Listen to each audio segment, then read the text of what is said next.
দেশের অগ্রযাত্রা এবং রাজনৈতিক ইতিহাসের অন্যতম চরিত্র জিয়াউর রহমান। দেশের বৃহৎ এবং জনপ্রিয় রাজনৈতিক দল বিএনপি প্রতিষ্ঠা করেছিলেন তিনি। অগ্রগামী দেশকে পিছিয়ে দিতে দেশি বিদেশি চক্রান্তে তাকে হত্যা করা হয়েছিল বলে মনে করেন বিশ্লেষকরা। জিয়াউর রহমানের জন্মদিনে বিএনপির কর্মী সমর্থকদের প্রতি তাদের আহ্বান, দেশপ্রেমিক হতে হবে জিয়ার মতো। সাইফুদ্দিন রবিনের রিপোর্টে বিস্তারিত। ভিটামিন ও ফাইবার সমৃদ্ধ ফ্রেশ আটা ময়দা সুজি আপনাকে দিবে সুস্বাস্থ্যের নিশ্চয়তা। ফ্রেশ আটা ময়দা সুজি। আসসালামু আলাইকুম। ডাকনাম কমল, যেন নদী বিধৌত বাংলাদেশের বুকে এক জলজ ফুল।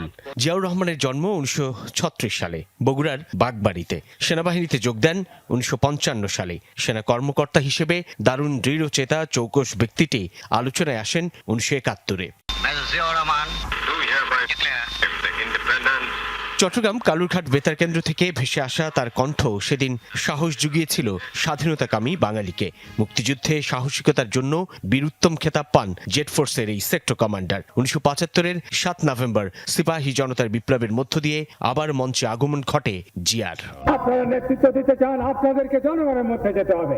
77 সালে হন রাষ্ট্রপতি। 1978 সালে বিএনপি প্রতিষ্ঠা করে হয়ে ওঠেন জনমানুষের জিয়া, রাজনীতিক জিয়া। কেমন ছিল তার পথ চলা? সমকালীন যে সংস্কার আলাপ, জিয়ার হাত ধরে তার অনেক কিছুরই শুরু বলে মনে করেন পর্যবেক্ষক আর বিএনপি নেতারা। তার দেশপ্রেম এবং সততা যতদিন বাংলাদেশ থাকবে, জনগণের মনে এর একটা দীর্ঘস্থায়ী প্রভাবও পড়বে। জিয়ার রাজনীতি ছিল একটা নতুন ধরনের রাজনীতি, যেখানে প্রথমবারের মতো জনগণ দেখতে পেল যে একজন রাষ্ট্রনায়ক বা রাষ্ট্রের সর্বোচ্চ ব্যক্তি, তিনি মাইলের পর মাইল পায়ে হেঁটে পরিভ্রমণ করছেন, জনগণের সাথে হাত মিলাচ্ছেন। জিয়াউর রহমানের রাজনীতি ছিল গণমুখী রাজনীতি। গ্রামীণ সরকার প্রতিষ্ঠার মাধ্যমে গ্রাম উন্নয়ন এবং তাতে করে সমস্ত বাংলাদেশের উন্নয়ন সম্ভব, এই পরিকল্পনা ছিল। খাল কাটা কর্মসূচি, কাজে 19 দফা কর্মসূচি, এটা ছিল আসলে এই জাতির ভাগ্য পরিবর্তনের কর্মসূচি। নেতৃত্ব তাকে নিয়ে গিয়েছিল দেশের পথে প্রান্তরে, তেমনি আন্তর্জাতিক মঞ্চেও জিয়া হয়ে ওঠেন গুরুত্বপূর্ণ।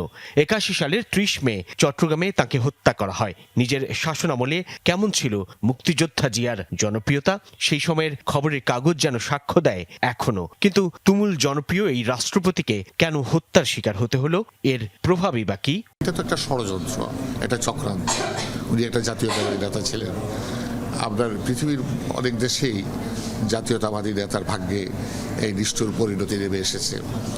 আমার মনে হয় জিয়াউর রহমানের ক্ষেত্রে তাই হয়েছে। জেনারেল মঞ্জুর এবং তার কিছু অনুসারী, তার অন্ধভক্ত যারা ছিল, তার পোস্টিং অর্ডারকে কেন্দ্র করে তাকে চট্টগ্রামের ডিভিশনে জিওসি থেকে স্টাফ কলেজে পোস্টিং দেওয়াতে এতে তারা খুব ক্ষিপ্ত হয়েছিল। এবং এটা তো জিয়াউর রহমানের মতো একজন রাষ্ট্রপতিকে হত্যা করার কারণ হতে পারে না। এর পেছনে কারা ছিল, কোনো বিদেশি শক্তি জড়িত কিনা, এটি উদ্ঘাটন করা প্রয়োজন। জিয়ার জন্মদিনে তার রাজনীতি আর দর্শন চর্চার পরামর্শ বিশ্লেষকদের। এতে সুফল পাবে রাজনীতি, নেতারা হবেন দেশপ্রেমিক আর জনমুখী। জিয়াউর রহমানের মতো একজন সৎ রাষ্ট্রনায়ক আমাদের খুবই প্রয়োজন, যা দেশপ্রেম প্রশ্নের বাইরে প্রশ্নের উপরে থাকবে। সাইফুদ্দিন রবিন, যমুনা নিউজ, ঢাকা।